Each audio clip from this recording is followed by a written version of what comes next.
சித்தர்கள்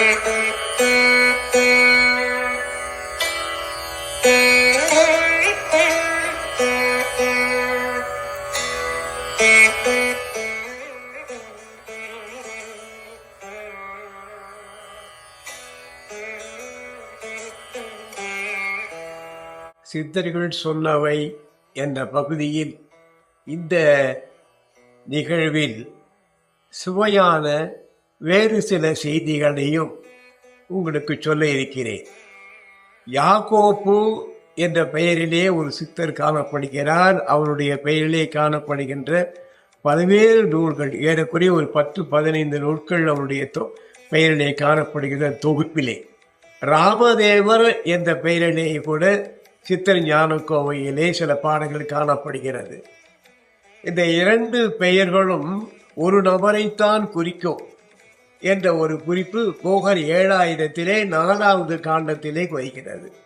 4வது காண்டத்தில் 799வது பாடலிலே ராமதேவர் மக்கா சென்றார் என்றும் 801வது பாடலிலே நபிகள் நாயகம் அவரை வரவேற்று சுன்னத்து செய்தார், தின்னுவதற்காக ரொட்டியும் கொடுத்து உபசரித்தார் என்ற ஒரு செய்தியும், ராமதேவர் தான் யாக்கோப்பு என்ற செய்தி 863வது பாடலிலே போகர் குறிக்கிறார். இதே செய்தியை உறுதிப்படுத்துகின்ற போக்கில் யாகோபும் தன்னுடைய நூலிலே சொல்கிறார். தமிழ்நாட்டிலே தேவர்கள் என்ற ஒரு இனம் உண்டு என்பது நாம் அறிவோம். இந்த தேவர்கள் என்ற இனம் எப்படி தோன்றியது என்பதற்கு சுவையான ஒரு செய்தி இது சித்தர்கள் சொன்ன நூலிலே குறிப்பிட்டிருக்கிறேன். யாக்கோப்பு சொல்லுகின்ற ஒரு கருத்து. இது யாருடைய மனமும் புண்படும் என்று நினைத்தால் மன்னிக்கவும், இது சித்தர்கள் வாக்கு என்பதோடு நிறுத்தி கொள்ளலாம். அவர் சொல்லுவார், யாக்கோப்பு வைத்திய சிந்தாமணி 700 என்ற ஒரு நூலில் காணப்படுகின்ற ஒரு செய்தி அது. அதை அப்படியே படிக்கிறேன். அகலிகையை தேவேந்திரன் சிநேகம் செய்ய அதில் பிறந்தது எங்கள் குலம்.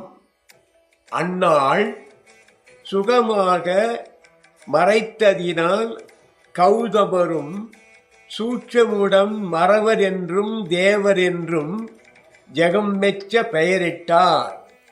அதிலிருந்து தீரமுடனே ராமதேவர் என்று மகபதியாம் அகசியரும் பெயருமிட்டு வாழ்த்தினார், முனிவர் எல்லாம் மகிழ்ந்திட்டார். இது பொருள் மிக எளிதாக விளங்குகிறது என்றாலும், அகலிகையை தேவேந்திரன் சிநேகம் செய்து அதில் பிறந்தது எங்கள் குலம்.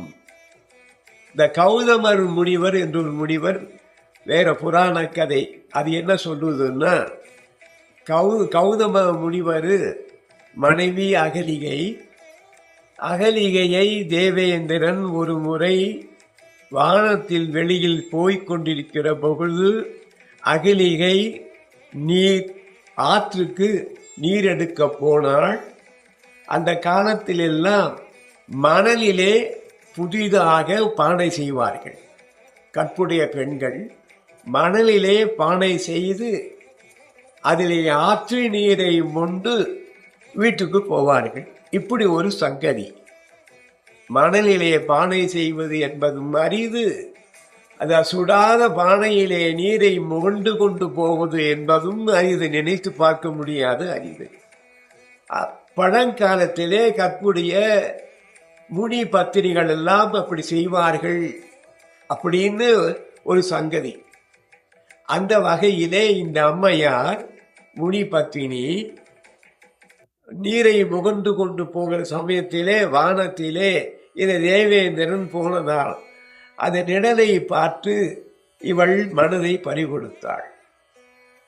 ஒரு சமயம் இந்த தேவேந்திரன் அவளை அடையலுக்கு விரும்பினார். இந்த முனிவர் விடியற் காலையிலே நதி நீராட போய்விடுவார். வழக்கமாக கோழி கூவும், இவர் விடிந்தது என்று எண்ணி ஆற்றுக்கு போய்விடுவார். தேவேந்திரன் விடுவதற்கு முன்னாலேயே கோழி கூவியதாக ஒரு குரலை எழுப்ப முனிவர் விடுத்து விட்டது என்று ஆற்றுக்கு போய்விட இந்த தேவேந்திரன் அகலிகையை வந்து முயங்கினார். அதற்கு பிறகு விடியவில்லை என்று தெரிந்து இந்த கௌதம முனிவர் திரும்பி வந்து பார்க்கையிலே இந்த தேவேந்திரனோடு இவன் மனைவி துவித்து கொண்டிருப்பதை கண்டு 2 பேருக்கும் சாபமிட்டார். அவனுக்கு கல்லாக போக வேண்டும் என்று சாபமிட தேவேந்திரனுக்கு வேறு ஒரு வகையாக அபத்தமான ஒரு சாபம் விட்டார். உடம்பெல்லாம் கண்ணாக போக வேண்டும் என்று. கண்ணுன்னா கண்ணல்ல, பெண் குறி. அப்படியாக ஒரு கதை வழங்குகிறார். சாப விமோசனத்திற்கு இந்த அம்மையார் கேட்க ராமனுடைய பாதம் பட்டால் விமோசனம் என்று சொன்னதாக புராண கதை சொன்னோம். ஆனால் இங்கே வேறு விதமாக சொல்லுகிறார். அகலிகையோடு தேவேந்திரன் சேர்ந்ததை இவன் அந்த முனிவர் அறிவார். அறிந்து அதற்கு பிறகு இவனுக்கு பிறக்கின்ற அந்த குழந்தைதான் மறவர் குலம், தேவர் குலம் அப்படிங்கிற செய்தியை இங்கு சொல்றார். இது ஒரு விந்தையான இதன் உண்மை நமக்கு தெரியாது. யாக்கோபு அவருடைய நூலிலே சொல்லுகிறார். ஆக ஒருவருக்கு 2-3 பேர் இருக்குமா என்பது சந்தேகம். அப்படி அல்ல. ஒரு சித்தரே வேறு வேறு இடங்களிலே இருக்கின்ற பொழுது கோடி சித்தர் என்பார்கள். வேறு வகையான சித்தர்கள் பேர் எந்த இடத்துல இருக்காங்களோ அந்த இடத்துல அதுக்கு பேர் வைப்பாங்க. இப்போ அண்மையில் பாலசுந்தரம் என்று ஒரு அறிஞர், அவர் ஒரு குறிப்பிட்ட காலகட்டத்திற்கு பிறகு தன்னுடைய பெயரை இள அழகனார் என்று மாற்றிக்கொண்டார். அவரே இன்னும் சில நாட்கள் கழித்து அழகர் அடிகள் என்று மாற்றிக்கொண்டார். ஆகவே பாலசுந்தரம் என்பவர்தான் இளவழகனார், இளவழகனார் என்பவர்தான் அழகரடிகள். அப்படித்தான் இதுவும் கொள்ள வேண்டும். ராமதேவர் என்ற பெயரோடு இருந்தவர் மக்கா சென்ற பிறகு யாக்கோபு என்ற பெயரை மாற்றிக்கொண்டார் என்பதிலே கருத்து வேறுபாடு இருக்க நியாயமில்லை. அவரே இன்னொரு புத்தகத்தில் யாக்கோபு வைத்தியம் 300 என்ற நூலில் இதை விளக்குகிறார். ஆதியிலேயே ராமன் என்று பேரும் பெற்று அன்புடனே சதுரகிரி தனிலிருந்து நீதியுடன் நற்கரமாய் மக்கம் சென்று நேர்மையுடன் நவினாயை கண்டு போற்றி கோதிலாது அங்கிருக்கும் போதில் எனக்கு கொடுத்தார்கள் நபிமார்கள் யாக்கோப்பு என்று வாதி என்று உலகோர்கள் சொல்லத்தான் மக்காவில் நான் இருந்தேன் பின்புதானே. இப்படி சொல்லுகிறார். மக்கா ஏன் போனார் என்பதற்கு அவர் ஒரு காரணம் சொல்கிறார்.